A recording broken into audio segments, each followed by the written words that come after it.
Hello and welcome to NAP, the Nexus Art Project, where we invite creatives from different art backgrounds to talk about very interesting things, such as the pathway into the arts and current projects, etc. Today with us we have Amy Fry and Richard Wildman. Hi.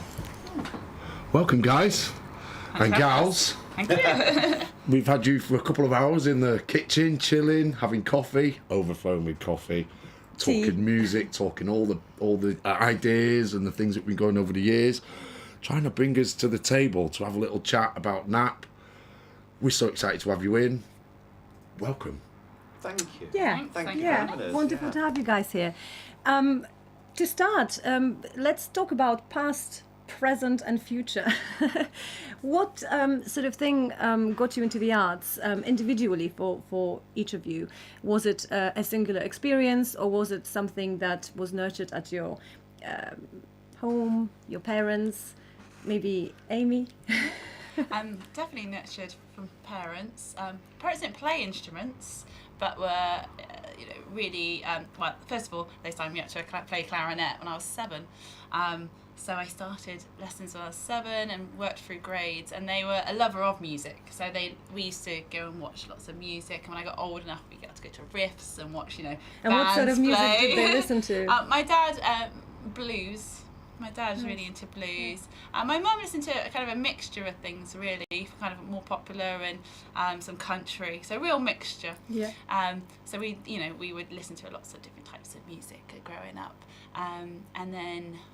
So I started clarinet, and then when I got to secondary school, I had a great music teacher, Miss Phillipson, and she encouraged me to play saxophone because they had a really good big band at school, and I wanted to be part of that. So I started learning the saxophone, tenor saxophone, at school, and then all kind of grew from there, from school really, and then into college, and then university to do my degree, which was basically mostly clarinet, but with some jazz composition, which I loved. I absolutely loved jazz composition as well. So from home, but like I say, my parents didn't play instruments, but were really encouraging. Yeah. So a lot of people, if anybody's listening or watching indeed and don't know Amy Fry, I mean, I've known you for 20 or around about 20 years. You're a teacher. I'm a teacher. You compose. You do so many things when you've got the time. I mean, I've experienced you playing the clarinet and obviously with saxophone. Yeah. What else are you? Just going back to say what Adrian was saying about what inspired you, where did the arts and how it got to be. There must have been something that really triggered the whole thing. Was there something as a child? You say your mum bought you a clarinet at 7. Yeah. There must have been something. Was you dancing around? Playing a made-up instrument, or would you show some sort of propensity towards music at that young age, and what got your mum to go and buy that clarinet? I honestly don't think there was something in particular. I just loved playing. As soon as I got an instrument, I loved the idea of playing and being able to express yourself through playing. Used to go down at the Working Men's Club and watch some women playing the saxophone. I was like, yes, that's cool. That's what I want to do. But I think it's just something that I found. I didn't find easy because I had to practice, obviously, but it's something that I found really comfortable. Very really natural. comfortable, yeah, and I found really natural. You play very natural. I mean, you freestyle quite well. I mean, You improvise Yeah. beautifully so Oh, quickly, thank and you you. also go to gigs where you have to just read music. So Yes. Oh, I love reading musician music. for hire. I love reading music. So I've just I've always kind of depth for bands here and there, but I've just now joined a big band permanently. So that's 41 Degrees, and they're brilliant. I love it, and I love just turning up, and they'll have their set list and being able to read music again, because it's something that I did at university. And then when I came back to Swindon, I joined original bands, and that was a whole other world.